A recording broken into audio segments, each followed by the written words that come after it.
Halo teman-teman semua, kembali lagi dalam perbincangan kita yang kali ini tentunya sangat berbobot.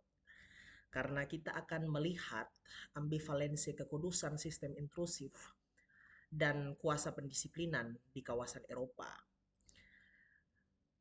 Materi ini saya sampaikan berdasarkan paparan narasumber dalam kegiatan bedah buku Sistem Intrusif dan Kedaulatan yang ditulis oleh Arthur Jefferson Maya. Dan dalam kesempatan kemarin saya sempat menyampaikan bahwa ketika kita berbicara mengenai Arthur Jefferson Maya, maka kita tidak boleh hanya berfokus pada yang terlihat, namun berhasrat untuk menggali yang terkubur.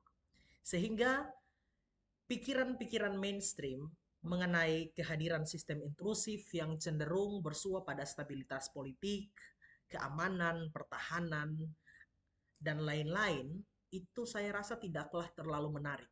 Karena semuanya itu merupakan narasi umum yang seringkali dibangun untuk menyembunyikan berbagai kepentingan-kepentingan kepentingan sepihak negara-negara besar.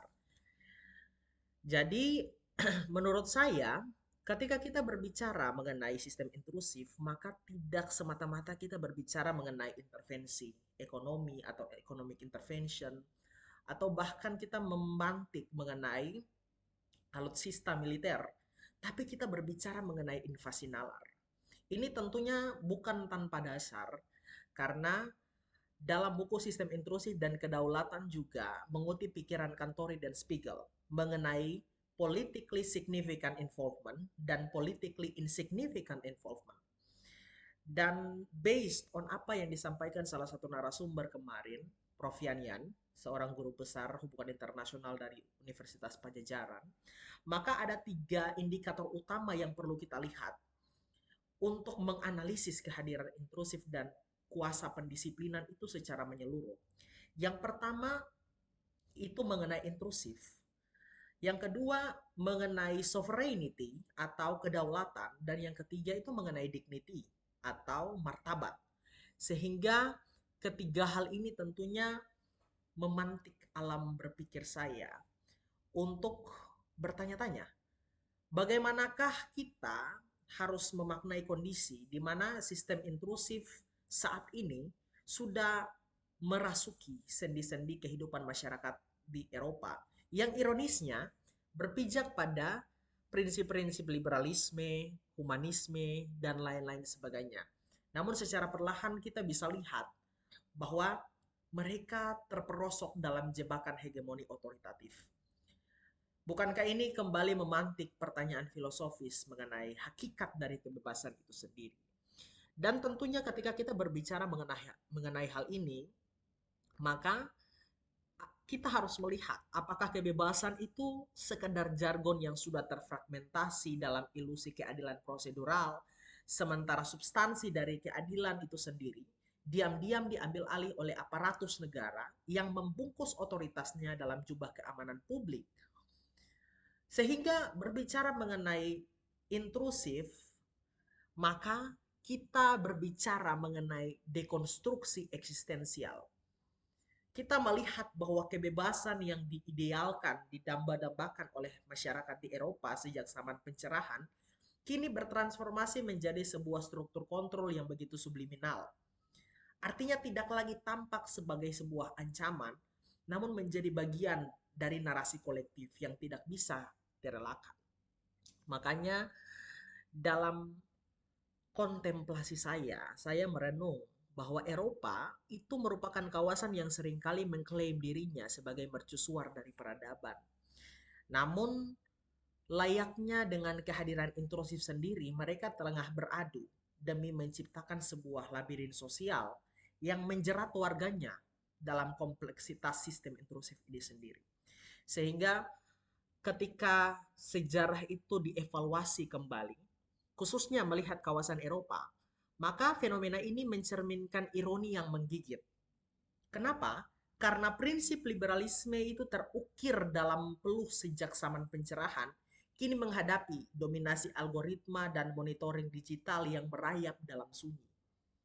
Nah, bertalian dengan landscape paradigma ini, maka terminologi privasi itu terdefisitkan maknanya.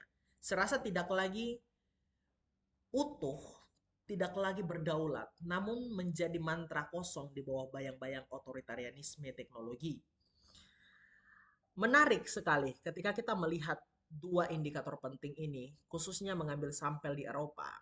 Karena seringkali pemerintah itu membangun narasi publik dengan dalil stabilitas keamanan, politik, pertahanan, dan lain sebagainya, sehingga mereka mengintip hingga ke sudut terkecil individu. Bahkan karena perilaku dan manuver ini, mereka mentransformasikan warganya sebagai subjek eksperimen raksasa. Ini bukan tanpa bukti, karena program-program besar seperti PRISM di Amerika Serikat yang bekerja sama dengan GDPR di Eropa itu berubah menjadi alat legitimasi pengawasan. Seakan mewartakan dirinya bahwa intrusi telah menjadi modus operandi yang terlembagakan. Sehingga ketika saya mengingat-ingat kembali pengajaran-pengajaran awal yang kami terima dari Arthur Jefferson Maya, mengutip pikiran Panopticon dari Michael Foucault, maka Eropa kontemporer itu menjadi semacam penjara modern yang membelenggu secara subtil gerak-gerik warganya. Sehingga kondisi yang terjadi di sana bukan saja mengintrusi data pribadi, di mana algoritma memetakan preferensi, habitus, bahkan paradigma berpikir dengan sangat presisi. Ini saya rasa tentunya salah satu fenomena yang sangat merugikan, sangat mengerikan. Karena kolonisasi kesadaran, invasi nalar, dengan dalil bahwa demokrasi digital yang seringkali diklaim, sebenarnya menurut saya itu merupakan upaya untuk membekukan homogenitas. Akhirnya masyarakat di Eropa, manuver-manuver politik di sana tidak lagi bersua pada kebebasan untuk berekspresi yang dikomodifikasi. Sementara disentif yang menjadi detak dari demokrasi itu sendiri dipandang layaknya ancaman yang harus dilumpuhkan. Nah, kita harus sadar ketika Civitas Akademika mempelajari mengenai fenomena intrusif dan kuasa pendisiplinan di Eropa, maka ini merupakan paradoks yang sangat mencegangkan. Tentunya ini menegaskan bahwa semakin majunya teknologi, maka semakin mundurnya kebebasan. Rakyat Eropa sangat ironis karena mereka terbius dalam kenyamanan digital yang begitu sangat ilusif, namun bertransformasi dalam kepasifan yang konsumtif dari narasi yang tersaji oleh oligarki teknologi. Sehingga yang tadi dengan alasan keamanan, maka manuver dari monitoring itu sendiri mengikis otonomi individu yang dilegitimasi. Sehingga ketika kita menyelami kembali mengenai sistem intrusif di kawasan Eropa, maka ini bukan sekedar problematika regional, namun mari kita lihat sebagai cerminan dilema global. Karena kebebasan yang dikorbankan atas nama stabilitas, saya rasa merupakan ketimpangan nalar dan pengkhianatan terhadap nilai-nilai pencerahan yang telah melahirkan Eropa modern saat ini. Dan jangan lupa bahwa kenyamanan artifisial itu memenjarakan. Sehingga mari kita merangkul absurditas dari peradaban ini. Dan kita artikulasikan resistensi dengan gagasan yang lebih tajam dari digital itu sendiri. Karena hanya dengan kebangkitan kesadaran kolektif mampu untuk menghancurkan ilusi ini. Di balik tirai glamor dari globalisasi dan demokrasi, tirani digital itu membelenggu lebih kuat daripada rantai besi di zaman pertengahan, teman-teman. Kemudian indikator yang kedua untuk mengukur uh, kehadiran intrusif bahkan mengenai kuasa pendisiplinan di Eropa, maka saya melihat pandangan Niccolo Machiavelli dalam bukunya The Prince, La Fortuna, atau bahkan ketika kita melihat lagi pikiran mengenai statolatri. legibus solutus dari Jean Bodin. Maka ada fenomena yang menyimbolkan dialektika antara keniscayaan dan kebebasan. Machiavelli itu dia memaparkan La Fortuna, di mana manusia harus memaparkan dan memanfaatkan nasib yang tidak dikenali. Sehingga ketika kita melihat lagi bagaimana manusia harus memanfaatkan nasib yang tidak terkendali, namun di tangan Eropa modern, nasib itu bukan lagi dilihat sebagai tantangan yang harus ditaklukkan, melainkan alat untuk memperbudak rakyatnya melalui berbagai sistem monitoring intrusif yang membentang dari ruang pribadi hingga ruang publik. Dan satu lagi pertanyaan filosofis yang sering menggorogoti nalar kognitif saya adalah, apakah disiplin itu kuasa atau sekedar kamuflase dari dominasi? Hal ini bukanlah pintu untuk menuju jawaban, melainkan cermin yang memaksa kita untuk melihat bayangan dari struktur kuasa di balik konsep pendisiplinan itu sendiri. Karena seringkali kita terjebak dalam narasi bahwa disiplin itu adalah kebajikan. Dia syarat dari sebuah kemajuan, pilar bagi keteraturan, dan penawar bagi kekacauan. Tetapi saya ingin masuk dari jalur kritisnya. Tidakkah kita curiga bahwa retorika-retorika yang dilempar oleh elit-elit politik yang ada di sana hanyalah retorika kosong, sebuah topeng untuk menutupi wajah asli, bahwa disiplin adalah teknik yang dirancang untuk menjinakkan manusia, bukan membebaskannya. Disiplin, jangan lupa, dia adalah ciptaan modernitas. Tetapi ia bukan sesuatu yang non netral. Mari kita evaluasi sejarah. Foucault sendiri mengingatkan bahwa disiplin itu bukanlah metode pendidikan semata. Dia adalah fasilitas untuk kekuasaan bekerja. Kekuasaan tidak lagi menghukum tubuh, tapi merengsek hingga ke dalam pikiran.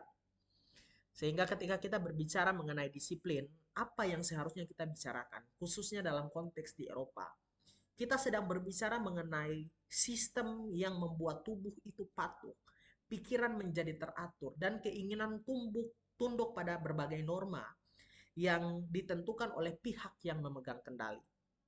Maka dari pandangan ini, Foucault sendiri menyampaikan bahwa kekuasaan itu tidak selalu berbentuk represif, teman-teman.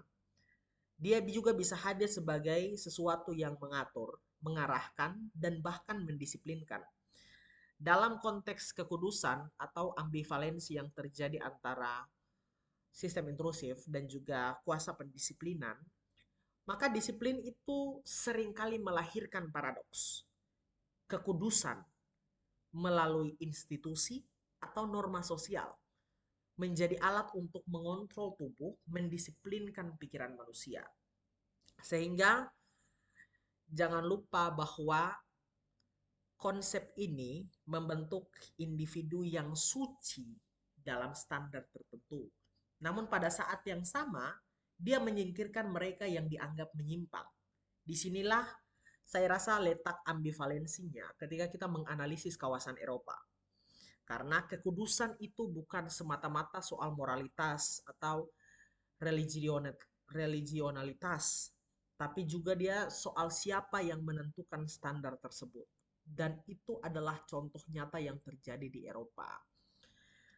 Mungkin sekian paparan dari saya, teman-teman. Semoga ada insight baru yang teman-teman dapatkan dari paparan mengenai ambivalensi kekudusan sistem intrusif dan kuasa pendisiplinan yang ada di Eropa.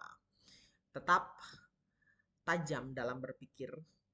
Jangan biarkan teknologi dan digitalisasi dimanfaatkan oleh oknum-oknum tidak beradab untuk mendisiplinkan perilaku manusia. Terima kasih.